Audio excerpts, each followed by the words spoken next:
نبی پاک سید عالم صلی اللہ علیہ وسلم نے ہمیشہ قربانی فرمائی، ہمیشہ۔ آج تو حضور نے ایک فرمایا، اللہ ہم سب کو حج کی توفیق عطا فرمائے اور بار بار حج کی توفیق دے۔ صحابہ نے 40 حج فرمائے ہیں، 50 حج فرمائے، حضرت فضیل بن عیاض نے 60 حج فرمائے۔ اللہ کو توفیق دے، قبول فرمائے اور اللہ سب کو بار بار وہ موقع نصیب فرمائے۔ تو نبی پاک صلی اللہ تعالیٰ علیہ وسلم نے حج ایک فرمایا، قربانی حضور جس دن مدینے آئے اس وقت شروع فرمائی، اور ہر سال حضور قربانی دیتے تھے، ہر سال 2 جانور ذبح فرمائے۔ یا رسول اللہ صلی اللہ تعالیٰ علیہ وسلم 2 کا کیا مقصد فرمایا؟ ایک میری طرف سے، ایک میری غریب امت کی طرف سے۔ یا رسول اللہ صلی اللہ علیہ وسلم کس طرف سے فرمایا؟ ایک میری طرف سے، ایک میری امت کی طرف سے۔ کبھی فرمایا ایک میری طرف سے، ایک میرے اہل بیت اور میری امت کی طرف سے۔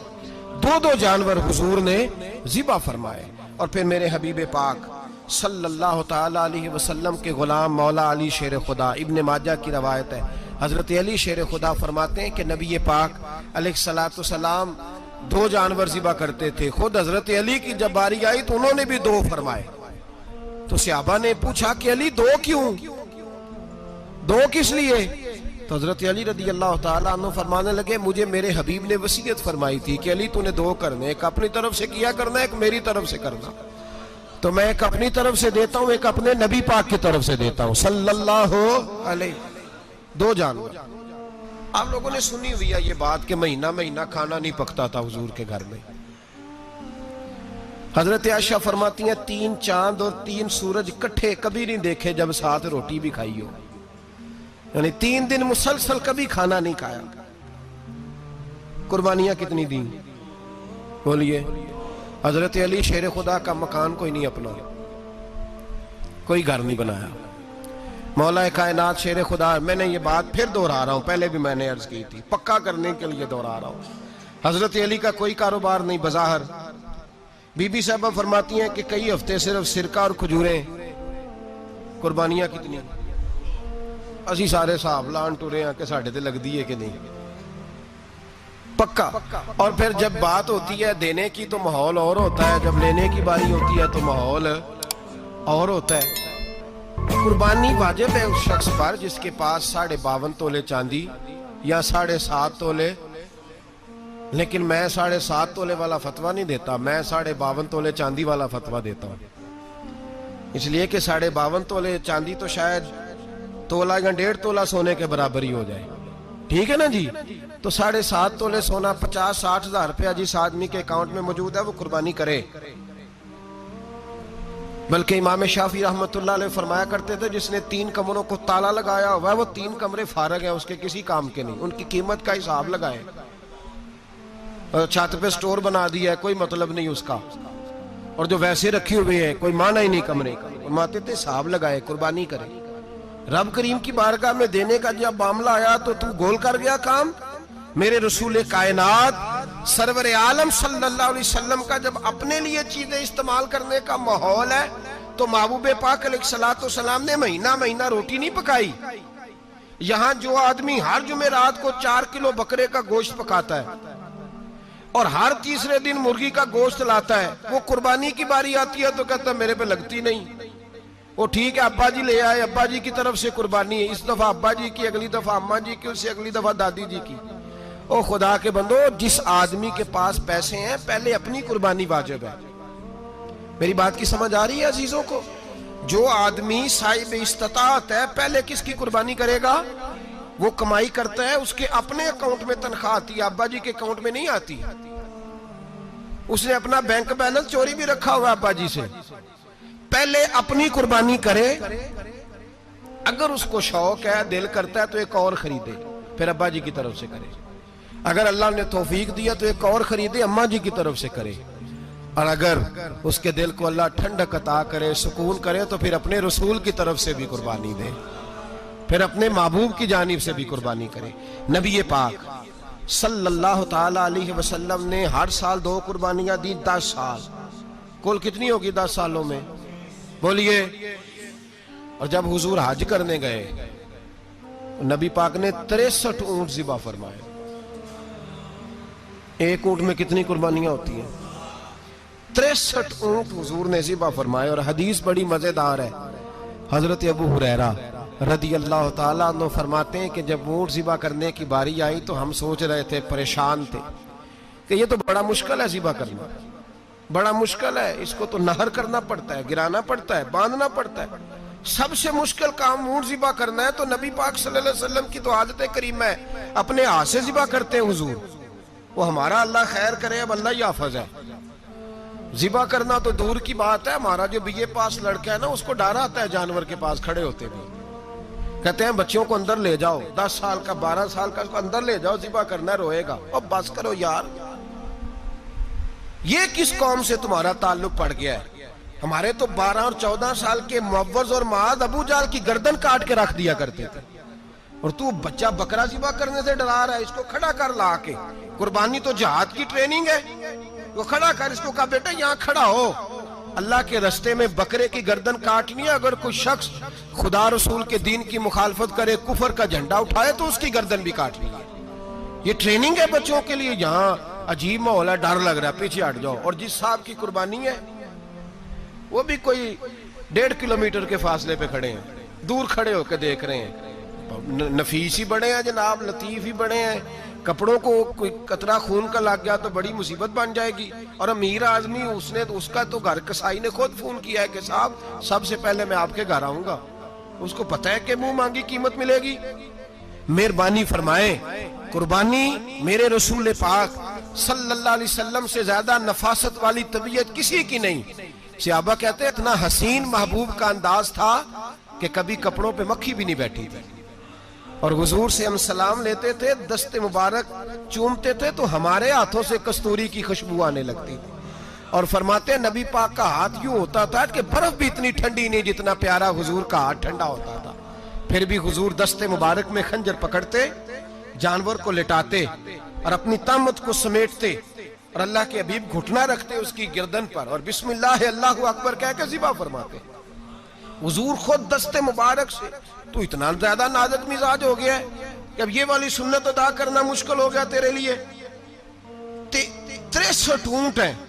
اور صحابہ کرام علیہم رضوان فرماتے ہیں کہ حال یہ ہے، ہم سوچ رہے ہیں کیسے ذبح کریں گے، کیا کریں گے، کیسے گرائیں گے. اور نبی پاک صلی اللہ علیہ وسلم کہتے ہیں ہم ابھی سوچ میں ہی تھے کہ حضور نے چھری پکڑی. خنجر جب حضور نے اٹھایا تو فرماتے ہیں اونٹ دوڑتا ہوا آیا اور نبی پاک کے سامنے آ کے لیٹ گیا.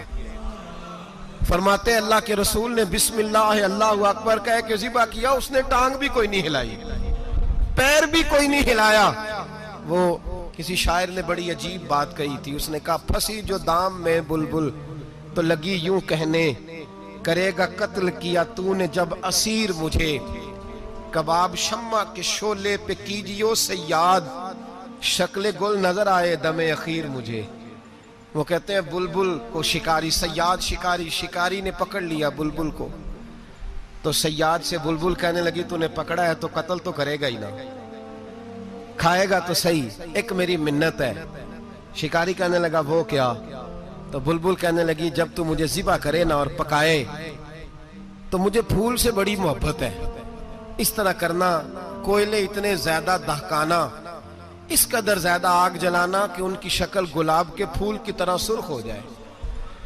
تو جب تو مجھے ان پر جلائے گا تو مجھے تکلیف نہیں ہوگی، اس لیے کہ محبوب کا چہرہ جو سامنے آ جائے گا مجھے تکلیف نہیں ہوگی. پھنسی جو دام میں بلبل تو لگی یوں کہنے، کرے گا قتل کیا تو نے جب اسیر مجھے، کباب شمع کے شعلے پہ کیجیو سیاد، اور شکل گل نظر آئے دم اخیر مجھے.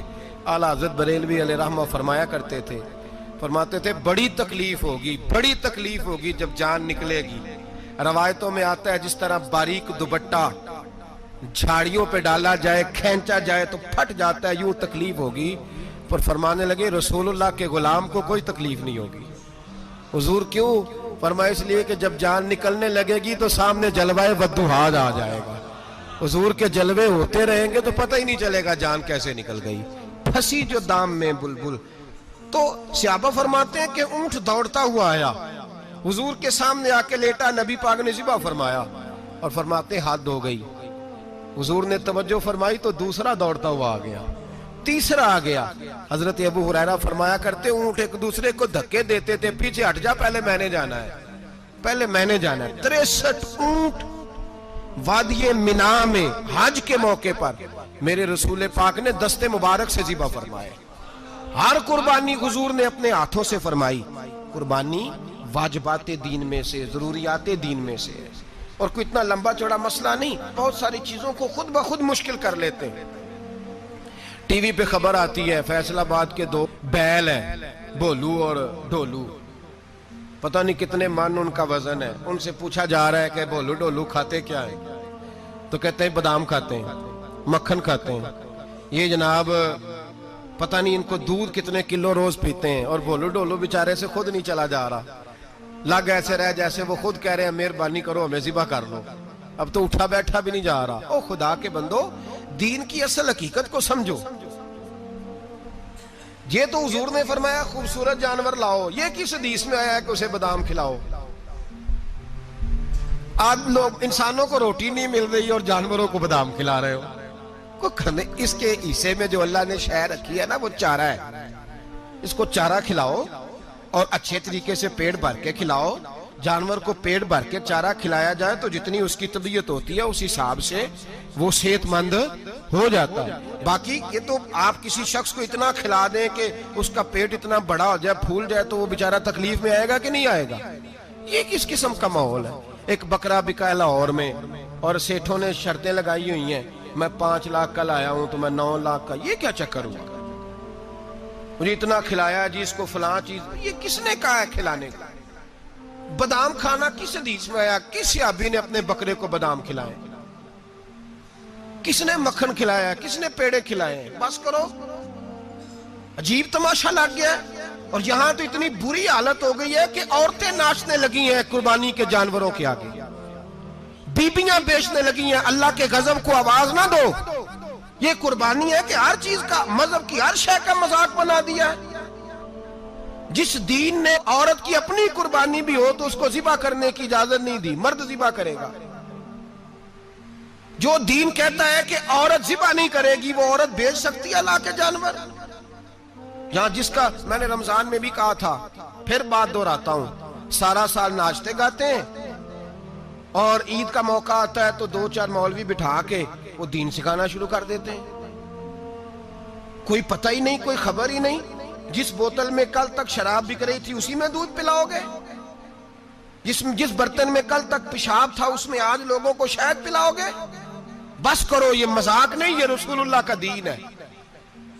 نبی پاک سید عالم صلی اللہ تعالی علیہ وآلہ وسلم نے کوئی ذمہ عورت کے کوئی چیز نہیں لگائی ایسی جس میں اسے مردوں کے ساتھ شامل ہونا پڑے. اور عورت سمجھ ہی نہیں رہی کہ یہ اس کی تذلیل ہے, عزت نہیں.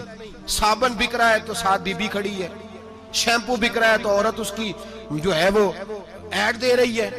یہ عزت ہے عورت کی؟ رسوا کر دیا تم نے ہر شے میں عورت. اب قربانی کا جانور بھی بی بی بیچے گی؟ غیرت کہاں گئی اس قوم کی؟ میرے رسول پاک سرور دو عالم صلی اللہ تعالی علیہ وسلم کو کسی نے آ کے کہا فلاں قبیلے کے لوگوں نے عورت کو سربراہ بنایا ہے, عورت کو آگے لگا لیا ہے. فرمایا تباہ ہو گئے وہ لوگ, انہوں نے عورتوں کو اپنے آگے پیشوا بنا لیا. جس رب نے عورت کو نبوت نہیں دی, امامت کرنے کا حق نہیں دیا, کس چکر میں لوگ پڑ گئے؟ 5 لاکھ کا جانور کس لیے لائے ہو؟ 5 لاکھ کا تفاخر کے لیے, دکھانے کے لیے؟ تو اگر 50,000 کا 60,000 کا بھی جانور لاتا تو اچھا آ جاتا. اور 50,000 کا جانور لائیں تو 5 لاکھ میں کتنے آتے ہیں بولے؟ تو 10 جانور ذبح ہوں گے تو کتنے غریبوں تک گوشت جائے گا, کتنے گھروں کا بھلا ہوگا. ہر چیز کا چکر الٹا کر دیا گیا ہے. اور صرف حج کے لیے ہوتی تو میرے رسول پاک ہر سال قربانی نہ کرتے, اور میرے نبی پاک قربانی دینے کا حکم. ایک اور بات بڑی لوگ پوچھنے لگے, کہتے جی گائے کی ہوتی ہے, بھینس کی بھی ہوتی ہے کہ نہیں؟ چلو جی اب نئی بات نکل آئی. حدیث پاک میں لفظ آیا اونٹ کا, نبی پاک نے فرمایا بکرا 1 سال کا, گائے 2 سال کی, اونٹ 5 سال کا. حدیث میں لفظ آ گیا اونٹ کا. اب کو بندہ کہے پہلے بتائیں نر کا کہ مادہ کا, تو میں کدھر سے آپ کو حدیث نکال کے دوں جس میں نر بھی اور مادہ علیحدہ علیحدہ ہو؟ حدیث پاک میں ذکر آ گیا دمبے کا، مینڈے کا. اب باقی جو سارے جاگ رہے ہیں نا، اب غور فرمائیں، باقی ایک بکرا ہے، ایک چھترا ہے، ایک دمبا ہے، ایک دیسی بکرا ہے، ایک پہاڑی بکرا ہے، تو علیحدہ علیحدہ لفظ کہاں سے نکال کے دیے جائیں؟ یہ ساری انواع ہیں، اقسام ہیں، نوع ہیں. اسی طرح بھینس بھی گائے کی ایک قسم ہے. امام اعظم ابو حنیفہ فرماتے ہیں النوع منہ، یہ اس کی ایک قسم ہے، نوع میں سے ہے، گائے کی نوع میں سے ہے. آپ عام لفظ بولتے ہیں تو کہتے ہیں بکرا چھترا گائے بھینس، عام لفظ ہے نا. تو جب گائے کہہ دیا تو اب کو بندہ کہے گائے آیا تو پہلے بتائیں گائے تو ہے تو اس میں بیل شامل ہے کہ نہیں؟ تو گائے کی جتنی قسمیں ہیں نا، ہمارے محدثین بھینس کو گائے میں شامل کرتے ہیں. بھینس گائے کی ایک قسم ہے. تو نبی پاک صلی اللہ علیہ وسلم نے جب گائے کا لفظ استعمال کیا تو بھینس اس کے اندر آ گئی. تو اگر گائے کی قربانی جائز ہے تو بھینس کی قربانی بھی جائز ہے. اگر بیل کی قربانی جائز ہے تو کٹے کی قربانی بھی 100% جائز ہے. اس کے اندر 7 حصے ڈالے جائیں گے، اسے قربان کیا جائے گا، یہ جائز ہے. اگر آپ صریح لفظ نکال کے دکھانے کو کہیں گے تو پھر تو بڑی چیزوں میں لوگ الجھ جائیں گے. پھر کیسے نکالا جائے گا خسی کی جائز ہے کہ نہیں، جو خسی نہیں اس کی جائز ہے کہ نہیں، فلاں کی. تو ان تفصیلات، ہاں بہت ساری چیزوں کی تفصیلات حدیث میں ہیں لیکن ساری چیزوں کی موجود نہیں. اس لیے میرے عزیز یاد رکھیں، بھینس کی قربانی بھی ہوگی، گائے کی بھی ہوگی، بیل کی بھی ہوگی، کٹے کی بھی ہوگی. جن کی نہیں ان کی نہیں. ہم نے کبھی کہا ہرن کی قربانی بھی ہوگی یا مرغی کی قربانی بھی ہوگی. تو حدیث مبارکہ کے اندر جو چیزیں موجود ہیں ان کی جتنی اقسام ہیں ان سب کی قربانی کرنا ہاں جائز ہے. اور میرے نبی پاک صلی اللہ علیہ وسلم نے فرمایا جانور خوبصورت ہو، لنگڑا نہ ہو، کانا نہ ہو، زخمی نہ ہو، خوبصورت جانور لاؤ، اس کو لا کے ذبح کرو. لوگ کہتے ہیں چلو اتنے پیسے اللہ کے راستے میں دے دیں، تو یہ کافی نہیں کافی. مسلم شریف میں، بخاری شریف میں میرے نبی پاک سید عالم صلی اللہ تعالی علیہ وسلم نے فرمایا 10 ذی الحج کو اللہ کی نظر میں ابن آدم کا سب سے پسندیدہ عمل. لیکن نا 10 ذی الحج کو، کل 10 ذی الحج ہے تو بڑے کام ہوں گے، فجر کی نماز بھی ہوگی، تکبیرات تشریق بھی پڑھی جائیں گی. آج فجر سے شروع ہو گئی نا، 9 کی فجر سے لے کر 13 کی عصر تک تکبیرات تشریق پڑھی جائیں گی. اللہ اکبر، اللہ اکبر، لا الہ الا اللہ واللہ اکبر، اللہ اکبر وللہ الحمد، اللہ اکبر، اللہ اکبر، لا الہ الا اللہ واللہ اکبر، اللہ اکبر وللہ الحمد، اللہ اکبر، اللہ اکبر، لا الہ الا اللہ واللہ اکبر، اللہ اکبر وللہ الحمد. کوشش کریں جب بھی پڑھیں 3 بار پڑھیں. تکبیرات تشریق بھی پڑھی جائیں گی، فجر کی نماز بھی کل ہوگی، عید کی نماز بھی ہوگی، لوگ اور بھی کو ذکر اذکار کریں گے. لیکن میرے نبی پاک صلی اللہ علیہ وسلم نے فرمایا 10 ذی الحج کو اللہ کو اپنے بندے کا جو کام سب سے زیادہ پسند ہے وہ یہ ہے کہ وہ اللہ کے راستے میں جانور کا خون بہائے.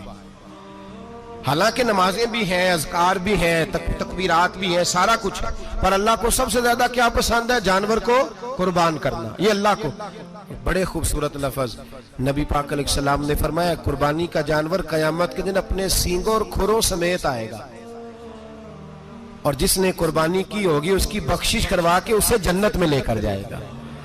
تو فرمایا ابن آدم کا سب سے پسندیدہ عمل یہ، سب سے پسندیدہ، کہ وہ 10 ذی الحج کو قربانی کریں، کوشش کریں خود ذبح کریں اپنا جانور. یہ حضور کی سنت ہے. یہ نہ ہو سکے تو نبی پاک صلی اللہ علیہ وسلم نے اپنے ہاتھوں سے ذبح کرنے لگے حضرت فاطمہ کا جانور. تو فرمایا فاطمہ ادھر آ کے اس کے پاس کھڑی ہو جاؤ، میں تمہارا جانور ذبح کرنے لگا ہوں. اپنے جانور کے پاس کھڑے ہوں. میرے جو بھائی ذبح کرنے کا کام کرتے ہیں نا، قصاب ہم کہتے ہیں، سارے قصاب نہیں ہوتے، بہت سارے لوگ یہ سعادت حاصل کرتے ہیں اور بڑے نیکی کا کام کرتے ہیں. اللہ انہیں بڑی بہترین جزا عطا فرمائے گا، بڑا خیر کا کام کرتے ہیں. لیکن چونکہ رش ہوتا ہے ایسے لوگوں کے پاس، تھوڑی جلدی بھی ہوتی ہے، پہلی تو کوشش کریں تکبیر خود ڈالیں. یہ نہیں ہو سکتا تو قریب کھڑے ہوں. ہمارے ہاں ایک رواج یہ بھی ہے کہ 2 بندے ہاتھ رکھتے ہیں. ذبح وہ کر رہا ہوتا ہے تو جس کی قربانی ہوتی ہے اس کو کہتے ہیں تو بھی ساتھ ہاتھ رکھ. ہوتا ہے نا جی بہت ساری جگہوں. اب حکم یہ ہے شریعت اسلامیہ کا کہ جب جانور ذبح کریں گے تو پڑھیں گے بسم اللہ اللہ، بسم اللہ اللہ۔ ہاں نبی پاک صلی اللہ علیہ وسلم نے لمبی دعا پڑھی، صحابہ بھی لمبی دعا، انی وجہت وجہی للذی فطر السماوات والارض حنیفا وما انا من المشرکین، یہ بھی پڑھا۔ اور پھر میرے رسول پاک صلی اللہ علیہ وسلم نے یہ بھی کہا کہ اللہ میری طرف سے قبول فرما، میری امت میری اہل بیت کی طرف سے قبول فرما۔ صحابہ جب جانور ذبح کرنے لگتے پہلے یہ دعا پڑھتے، پھر کہتے اللہم تقبل منا کما تقبلتا خلیل کا ابراہیم علیہ السلام وتقبلتا حبیب کا محمد صلی اللہ علیہ وسلم، اے اللہ ہم سے بھی قبول فرما جیسے تو نے حضرت ابراہیم سے قبول فرمائی اور جیسے اپنے حبیب حضرت محمد صلی اللہ علیہ وسلم سے قبول۔ یہ ساری دعا پڑھیں، اور جب جانور ذبح کرنے لگے تو پھر پڑھیں بسم اللہ اللہ، بسم اللہ اللہ۔ اچھا دو آدمیوں نے ہاتھ رکھا ہوا ہے، دو آدمیوں، اب اگر ایک نے بھی نہ پڑھی بسم اللہ اللہ اکبر تو جانور حلال نہیں ہوگا، دونوں کو پڑھنا پڑے گا۔ یہ مسئلہ یاد رکھیں۔ ایک اور بات بھی بتانی ہے آپ کو، وہ بھی آپ نے یاد رکھنی ہے۔ قربانی کے بڑے جانور میں کتنے حصے ہوتے ہیں؟ 7۔ اب 7 حصوں میں 7 کی نیت قربانی کی ہونی چاہیے، 7 کی۔ 6 حصے ڈال گئے، جو چلے تھوڑے سے زیادہ امیر لوگ نہیں تھے، نارمل تھے، انہوں نے 6 حصے ڈال لیے۔ 7واں امیر آدمی تھا، اس کو جا کے کہا یار ایک حصہ نہیں مل رہا تو چل تو نے تو 2-3 بکرے لیے ہوئے ہیں، تو بھی شامل ہو جا۔ اس نے پہلے تو کہا نہیں یار میں نے اب لے لی ہے، پھر جب اصرار کیا تو کہا چلو ٹھیک ہے بڑے گوشت کا قیمہ کرا لیں گے، تو اس طرح کرو ڈال لو میرا بھی حصہ۔ اب 6 کی نیت قربانی کی، 7ویں کی گوشت کی، کسی کی بھی قربانی نہیں ہوگی، گئے سارے۔ اب اس کے لیے شرط کیا ہے کہ اس کو بھی آپ، اصل میں ہمیں مسائل نہیں آتے، نہ ہم سیکھتے ہیں نہ پتہ کرتے ہیں، پھر خرابی ہوتی ہے۔ اب اس سے کہیں کہ یار قربانی سے پہلے اپنی نیت کا اعادہ کر، اپنی نیت کا اعادہ کر، بتا کہ تیری نیت کیا ہے، اور اگر غلط ہے تو صحیح کر لے، تاکہ سب کی قربانی تو بتا۔ یہ جو تو رکھ رہا ہے قربانی، تو کس کی قربانی کر رہا ہے؟ دادا جی کے نام کی، ابا جی کے نام کی، اپنے پیر کے نام کی، استاد کے نام کی، یا رسول پاک صلی اللہ علیہ وسلم کے نام کی، نبی پاک کے نام کی؟ اس سے پوچھیں، اور جو وہ نیت بتائے اس نیت کی دعا ہوگی، اس کی طرف سے کہا جائے گا اے اللہ اس کی طرف سے اسے قبول۔ میری بات کی سمجھ آ رہی ہے میرے عزیزوں کو؟ اور اس ارادے کے ساتھ قربانی، اگر ایک کی بھی نیت خراب ہو گئی تو مسئلہ بگڑ گیا۔ اس لیے ان مسائل کو، اور نبی پاک کے نام کی جو قربانی ہوگی، سبحان اللہ، میں کرامات کا زیادہ قائل نہیں، ہم کرامات کے نہیں کیفیات کے قائل ہیں، کیفیات کی۔ اور دین ویسے بھی لفظوں کا نام نہیں، کیفیت کا نام ہے۔ میرے اسا فرمایا کرتے تھے ہم کرامت سے زیادہ کیفیت کے قائل ہیں۔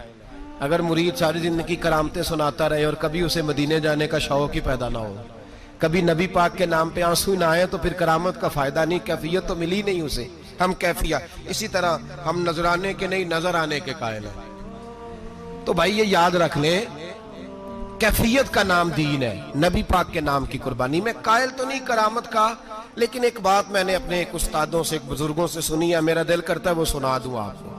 اور بزرگوں کا قول ہے اصل رنگ جو میں عرض کر رہا ہوں اسی رنگ میں اس کو رکھیے گا، اور جس حد تک میں بات کر رہا ہوں اسی حد تک رکھیے گا۔ اب ہر آدمی کے پاس موبائل ہوتا ہے، فوراً بات ریکارڈ ہوتی ہے، فوراً میڈیا پہ جاتی ہے، فوراً لوگ کمنٹس کرتے ہیں، تو بھائی جس حد تک سناؤں اسی حد تک رکھیے گا۔ میرے ایک بزرگ فرمایا کرتے ہیں کہ نبی پاک کے نام کا جانور ذبح کرو، اور وہ گوشت اس آدمی کو کھلاؤ جس کا حافظہ کمزور ہے، اللہ اسے وسیع حافظہ عطا فرمائے گا۔ اور فرمایا کرتے کہ میرا تجربہ ہے، نبی پاک کے نام کا جانور ذبح کرو، اور جس آدمی سے کوئی گناہ نہیں نہ چھوٹتا، کسی گناہوں میں الجھ گیا ہے، اسے وہ والا گوشت کھلاؤ، اللہ اس کے دل میں نور پیدا فرمائے گا اور گناہ سے نفرت ہو جائے گی اسے، جو نبی پاک کے نام کا جانور ہو۔ تو ہم جو سیکھنے والے لوگ ہوتے ہیں، ہمارا دل کرتا ہے کہ چلو تھوڑا سا اپنی طرف سے بھی پوچھ لیں، تو میں نے کہا حضور اگر بیمار کو کھلا دیں تو فرمانے لگے کھلا دو، اللہ صحت دینے والا ہے، پر بیمار کے لیے دوائیاں بڑی ایجاد ہو گئی ہیں، گناہگار کی دوائیاں نہیں ملتی، بیماروں کی دوائیاں بڑی ہیں۔